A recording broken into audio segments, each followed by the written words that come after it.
ನಮಸ್ಕಾರ ಸ್ನೇಹಿತರೆ, welcome to ಸವಿರುಚಿ ಚಾನಲ್ಗೆ. ಎಲ್ಲರೂ ಹೇಗಿದ್ದೀರಾ? ನಾನು ಕೂಡ ಚೆನ್ನಾಗಿದ್ದೀನಿ. ವಾವ್, ಕೋಡ್ಬಳೆ ಅಂತೂ ಸಖತ್ತಾಗೆ ಬಂದಿದೆ. ನೋಡ್ತಾ ಇರ್ಬೋದು ಎಷ್ಟು ಕಲರ್ಫುಲ್ಲಾಗಿ, ಅಷ್ಟು ಡ್ರೈ ಕೂಡ ಅಂದರೆ ಸಾಫ್ಟು ಮತ್ತು ಕ್ರಿಸ್ಪಿಯಾಗಿ ಬಂದಿದೆ. ಅದು ಯಾವ ರೀತಿ ಮಾಡೋದಂತ ನೋಡ್ಕೊಂಬರೋಣ. ಇಲ್ಲಿ ನಾನು 2 ಗ್ಲಾಸು ನೀರು ತೊಗೊಂಡಿದ್ದೀನಿ, ಕಾಯಿಸ್ಲಿಕ್ಕೆ ಇಟ್ಟಿದ್ದೀನಿ. ನೋಡ್ತಾ ಇರ್ಬೋದು. ಇವಾಗ 2 ಗ್ಲಾಸ್ ಆಗುವಷ್ಟು ಮೈದಾನ ತೊಗೊಂಡಿದ್ದೀನಿ. ನೋಡ್ತಾ ಇರ್ಬೋದು, 2 ಗ್ಲಾಸ್ ನೀರು, 2 ಗ್ಲಾಸು ಮೈದಾ. ಅಜ್ವನನ ಹಿಟ್ಟಿಗೆ ಸ್ವಲ್ಪ ಹಾಕಿಬಿಡೋಣ. ನೋಡ್ತಾ ಇರ್ಬೋದು, ಇವಾಗ ಹಿಟ್ಟಿಗೆ ಉಜ್ಕೊಂಡು ಹಾಕ್ಕೊಂಡಿದ್ವಿ. ಓಕೆನಾ.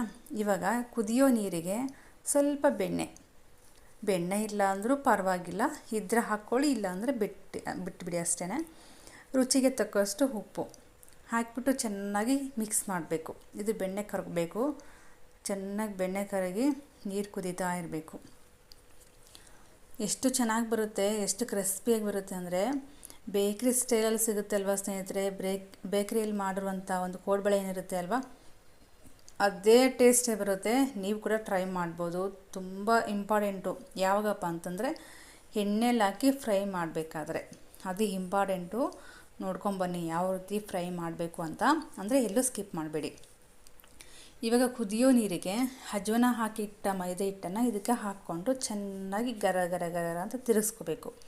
ಅಂದರೆ ಒಂದು ಚೂರು ಗಂಟು ಇಲ್ಲಾರ್ದೇ ನೀವು ಈ ರೀತಿ ಮಿಕ್ಸ್ ಮಾಡಿಕೊಂಡು ಸ್ವಲ್ಪ ಹಾರಿದ ತಕ್ಷಣ ಕೈಲಿಂದ ಬೇಕಾದರೂ ನೀವು ಕೂಡ ಮಾಡ್ಕೋಬೋದು. ಅಂದರೆ ನಾದುವಂಥ ಅವಶ್ಯಕತೆ ಇಲ್ಲವೇ ಇಲ್ಲ. ಈ ರೀತಿ ಮಿಕ್ಸ್ ಮಾಡಿಕೊಂಡು ಸ್ವಲ್ಪ ಕೈಲಿಂದ ಈ ರೀತಿ ಮಾಡಿದರೆ ಆರಾಮಾಗಿ ಸಾಫ್ಟ್ ಆಗುತ್ತೆ ಹಿಟ್ಟು. ಯಾಕಂದರೆ ಇದು ಮೈದಾ ಹಿಟ್ಟಲ್ವಾ, ತುಂಬ ಸಾಫ್ಟ್ ಆಗುತ್ತೆ. ಜೊತೆಗೆ ಬೆಣ್ಣೆ ಬೇರೆ ಹಾಕಿಬಿಟ್ಟಿದ್ದೀನಿ, ತುಂಬ ಚೆನ್ನಾಗಿ ಬರುತ್ತೆ. ನೋಡ್ತಾ ಇರ್ಬೋದು, ಈ ರೀತಿ ಎಲ್ಲ ಚೆನ್ನಾಗಿ ಮಿಕ್ಸ್ ಮಾಡ್ಕೋಬೇಕು. ಅಂದರೆ ಸ್ವಲ್ಪ ಸ್ಲಿಮ್ಮಲ್ಲಿ ಇಟ್ಟಿದ್ದೀನಿ, ಯಾಕಂದರೆ ತಳ ಹಿಡಿಯುತ್ತೆ, ಅದಕ್ಕೋಸ್ಕರ ಸ್ಲಿಮ್ಮಲ್ಲಿ ಇಟ್ಬಿಟ್ಟು ಹಿಟ್ಟನ್ನು ಸ್ವಲ್ಪ ಹವೆಯಲ್ಲೇ ಬೇಯಬೇಕು. ಅದು ಚೆನ್ನಾಗಿ ಈ ರೀತಿ ಬೇಯೋದಕ್ಕೆ ಬಿಟ್ಟುಬಿಡಬೇಕು. ಒಂದು ಸ್ವಲ್ಪ ಸ್ಲಿಮ್ಮಲ್ಲಿ ಇಟ್ಬಿಟ್ಟು ಕೈಲಿಂದ ಎಲ್ಲ ಈ ರೀತಿ ಮಿಕ್ಸ್ ಮಾಡಿಕೊಂಡು ಚೆನ್ನಾಗಿ ಹಿಟ್ಟನ್ನು ಹದ ಮಾಡ್ಕೋಬೇಕು. ಇವಾಗ ನಾನಿಲ್ಲಿ ಇದಕ್ಕೆ ಹಚ್ಕಾರ್ ಪುಡಿನ ಹಾಕ್ತೀನಿ. ನೀವು ನೀರಿಗೆ ಬೇಕಾದರೆ ಹಾಕ್ಕೊಳ್ಳಿ, ಬಟ್ ನಾನಿಲ್ಲಿ ಲಾಸ್ಟಲ್ಲಿ ಹಚ್ಕಾರ್ ಪುಡಿ ನಮಗೆ ಎಷ್ಟು ಬೇಕಾಗುತ್ತೋ ಅಷ್ಟನ್ನು ಹಾಕ್ಕೊಂಡಿದ್ದೀನಿ. ನೀವು ಹಚ್ಕಾರ್ ಪುಡಿ ಹಾಕ್ಕೊಂಡಿಲ್ಲ ಅಂತಂದರೆ ಪೆಪ್ಪರ್ ಪೌಡರ್ ಕೂಡ ಹಾಕ್ಕೋಬೋದು. ಓಕೆನಾ. ಇಲ್ಲಿ ನಾನಿಲ್ಲಿ ಪೆಪ್ಪರ್ ಪೌಡರ್ ಯೂಸ್ ಮಾಡ್ತಾಯಿಲ್ಲ, ಹಚ್ಕಾರ್ ಪುಡಿನ ನಾನು ಹಾಕ್ತಾಯಿದ್ದೀನಿ. ಇವಾಗ ಚೆನ್ನಾಗಿ ಮಿಕ್ಸ್ ಮಾಡ್ಕೊಳ್ಳೋದು. ಮಿಕ್ಸ್ ಮಾಡಿಕೊಂಡು ಇವಾಗ ಸ್ವಲ್ಪ ಹಾರಲಿಕ್ಕೆ ಬಿಡೋಣ. ಬಿಟ್ಟು ಕೈಲಿಂದ ನೀಟಾಗಿ ಮಾಡ್ಕೋಬೇಕಾಗುತ್ತೆ ಹಿಟ್ಟನ್ನೋದು. ಗ್ಯಾಸ್ ಸ್ಟವ್ ನಾನು ಆಫ್ ಮಾಡಿದ್ದೀನಿ. ಆಫ್ ಮಾಡಿ ಆದಮೇಲೆ ನಾನು ಇಲ್ಲಿ ಹಚ್ಕರ್ಪನ್ನ ಹಾಕಿಬಿಟ್ಟು ಚೆನ್ನಾಗಿ ಕಲಿಸ್ತಾಯಿದ್ದೀನಿ. ಇವಾಗ ಕೆಳಗಡೆ ಇಟ್ಕೊಂಡು ಈ ರೀತಿ ಚೆನ್ನಾಗಿ ಸ್ಪೂನಿಂದನೇ ನಾವು ಹದ ಮಾಡ್ಕೋಬೇಕು ಹಿಟ್ಟು. ನೋಡಿದ್ರಿ ಅಲ್ವಾ, ಈ ರೀತಿ ಹದ ಮಾಡ್ಕೋಬೇಕಾಗುತ್ತೆ. ಬೆಣ್ಣೆ ಹಾಕಿದ್ದೀವಲ್ವ, ತುಂಬ ಸಾಫ್ಟಾಗಿ ಆಗುತ್ತೆ. ಇವಾಗ ನೋಡ್ತಾ ಇರ್ಬೋದು, ಕೈಲಿಂದ ನಾನು ಈ ರೀತಿ ಮಾಡ್ಕೊಂಡಿರೋದು ಹಿಟ್ಟನ್ನು. ಕೈಲಿಂದ ಈ ರೀತಿ ಮಾಡಿಕೊಂಡ್ರೆ ತುಂಬ ಚೆನ್ನಾಗಿ ನಮಗೆ ಕೋಡ್ಬಳೆ ಮಾಡೋದಕ್ಕೆ ಚೆನ್ನಾಗಿ ಸಿಗುತ್ತೆ. ನಮಗೆ ಕರೆಕ್ಟಾಗಿ ಹದ ಸ್ವಲ್ಪ ಆರಬೇಕು. ಆರಿದ ನಂತರ ನಾವು ಕೈಲಿಂದ ಮಾಡಿದರೆ ತುಂಬ ಚೆನ್ನಾಗಿ ಬರುತ್ತೆ.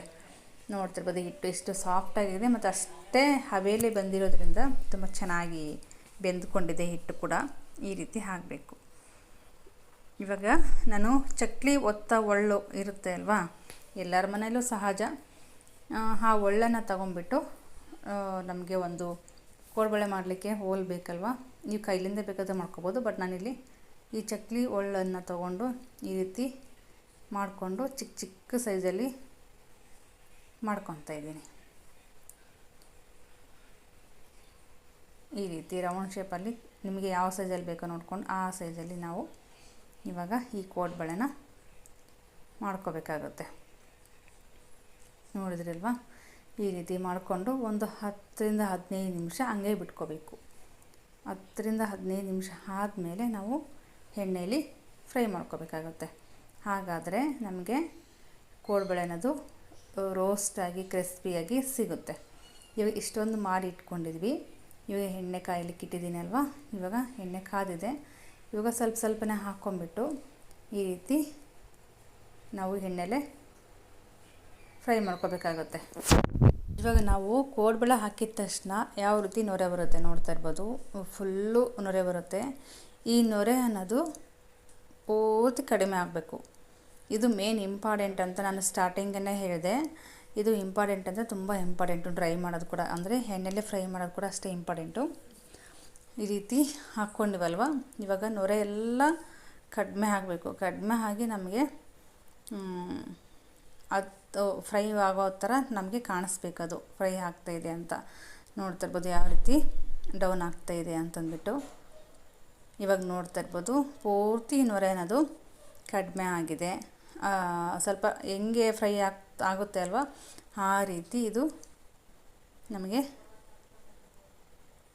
ರೆಡಿ ಆಗುತ್ತೆ. ನೋಡ್ತಾ ಇರ್ಬೋದು ಯಾವ ರೀತಿ ಬರ್ತಾಯಿದೆ ಅಂತಂದ್ಬಿಟ್ಟು. ಅಂದರೆ ನೊರೆ ಅನ್ನೋದು ಪೂರ ಕಡಿಮೆ ಆದಮೇಲೆ ನಾವು ಇವಾಗ ಈ ಕೋಡ್ಬಳೆ ಅನ್ನೋದು ತೆಗಿಬೇಕಾಗತ್ತೆ. ತುಂಬ ಚೆನ್ನಾಗಿ ಬರುತ್ತೆ, ತುಂಬ ನೀಟಾಗಿ ಬರುತ್ತೆ. ಮತ್ತು ತುಂಬ ರಿಸ್ಕ್ ಅಂತೂ ಇಲ್ಲವೇ ಇಲ್ಲ. ತುಂಬ ಸುಲಭ ಸ್ನೇಹಿತರೆ. ಮನೇಲಿ ಮಕ್ಕಳು ಕೇಳಿದ ತಕ್ಷಣ ಮಾಡಿ ಆರಾಮಾಗಿ ಕೊಡ್ಬೋದು. ಈ ರೀತಿ ನೋಡಿದ್ರಲ್ವ ಯಾವ ರೀತಿ ಕೋಡ್ಬಳೆನ ಮಾಡೋದು ಎಷ್ಟು ಸುಲಭ, ಎಷ್ಟು ಈಸಿ ಅಂತಂದ್ಬಿಟ್ಟು. ತುಂಬ ಚೆನ್ನಾಗಿ ಬರ್ತಾಯಿದ್ವಿ. ತುಂಬ ರುಚಿ ಆಯಿತು. ನಮಗಂತೂ ಸಿಕ್ಕಾಪಟ್ಟೆ ಖುಷಿ ಆಯಿತು. ಯಾಕಂದರೆ ಮನೆಯಲ್ಲೇ ಈ ರೀತಿ ರೆಸಿಪಿಗಳನ್ನು ಮಾಡ್ಕೊಂಡು ತಿಂತಾಯಿದ್ರೆ ಅದ್ಭುತವಾಗಿ ಮಾಡ್ಕೊಬೋದಲ್ವ. ಮಿಕ್ಕಿರುವಂಥ ಈ ಕೋಡ್ಬಳೆನೂ ಕೂಡ ನಾನಿಲ್ಲಿ ಎಲ್ಲ ಆಯಿಲಲ್ಲಿ ಫ್ರೈ ಮಾಡಿಕೊಂಡು ತೋರಿಸ್ತೀನಿ ನಿಮ್ಗೆ ಯಾವ ರೀತಿ ಬಂದಿದೆ ಅಂತಂದ್ಬಿಟ್ಟು. ಈ ನೊರೆ ನೋಡಿ ಸ್ಟಾರ್ಟಿಂಗ್ ಯಾವ ರೀತಿ ಇರುತ್ತೆ ಅಲ್ವಾ, ಲಾಸ್ಟಲ್ಲಿ ಫ್ರೈ ಆದಂಗೆಲ್ಲ ಫುಲ್ಲು ಡೌನ್ ಆಗುತ್ತೆ. ಡೌನ್ ಆದಮೇಲೆ ನಮಗೆ ಕೋಡ್ಬಳೆ ರೆಡಿಯಾಗಿದೆ ಅಂತ ಅರ್ಥ. ಇವಾಗ ನೋಡಿ ಫುಲ್ಲು ಕಡಿಮೆ ಆಗಿದೆ. ಈ ರೀತಿ ಕ್ಲೀನಾಗಿ ಫ್ರೈ ಆಗಬೇಕು. ನೊರೆ ಅನ್ನೋದು ಒಂಚೂರು ಕೂಡ ಇಲ್ದಂಗೆ ಪೂರ್ತಿ ಡೌನ್ ಆಯಿತು. ನೋಡ್ತಾ ಇರ್ಬೋದು. ನಾನು ಇಲ್ಲಿ ಸ್ವಲ್ಪ ಜಾಸ್ತಿ ಗೋಲ್ಡನ್ ಕಲರಲ್ಲಿ ನಾನು ಫ್ರೈ ಮಾಡ್ಕೊಂಡಿದ್ದೀನಿ. ವಾವ್, ತಿಂತಾನೆ ಇರ್ಬೇಕು ಅನಿಸುತ್ತೆ. ಕೋಡ್ಬಳೆ ಅಷ್ಟು ಚೆನ್ನಾಗಿ ಬಂದಿದೆ, ಅಷ್ಟು ಕ್ರಿಸ್ಪಿಯಾಗಿ ಬಂದಿದೆ. ನೀವು ಎಷ್ಟು ದಿನ ಇಟ್ಕೊಂಡು ತಿಂದರೂ ಕೂಡ ಆರಾಮಾಗಿ ಮನೆಯಲ್ಲೇ ನೀವು ಇಟ್ಕೊಂಡು ತಿನ್ಬೋದು. ನೋಡಿದ್ರಲ್ವ, ಎಲ್ಲಾದರೂ ಪಿಕ್ನಿಕ್ಕು ಹೊರಗಡೆ ಹೋದಾಗ ಈ ರೀತಿ ಮನೆಯಲ್ಲೇ ಮಾಡ್ಕೊಂಡು ತಿಂದು ತಗೊಂಡು ಹೋಗಿ ಟೈಮ್ ಪಾಸಿಗೆ ಅಂತ ತೊಗೊಂಡೇ ಹೋಗ್ಬೋದು ಸ್ನೇಹಿತರೆ. ನೋಡ್ತಾ ಇರ್ಬೋದು ಯಾವ ರೀತಿ ಈ ಒಂದು ಕೋಡ್ಬಳೆ ರೆಸಿಪಿನ ಯಾರಿಗೆಲ್ಲ ಇಷ್ಟ ಆಯಿತು ಲೈಕ್ ಮಾಡಿ, ಶೇರ್ ಮಾಡಿ, ಆದಷ್ಟು ಸಬ್ಸ್ಕ್ರೈಬ್ ಮಾಡ್ಕೊಂಡು ನೋಡಿ ನನ್ನ ಒಂದು ಚಾನಲ್ಲು ಸವಿರುಚಿ ಚಾನಲ್ಗೆ ಅಂತ ಹೇಳ್ತಾ ಥ್ಯಾಂಕ್ ಯು ಫಾರ್ ವಾಚಿಂಗ್. ಯಾವ ರೀತಿ ಬರ್ತಾಯಿದೆ ನೋಡಿ ಕ್ರಿಸ್ಪಿಯಾಗಿ.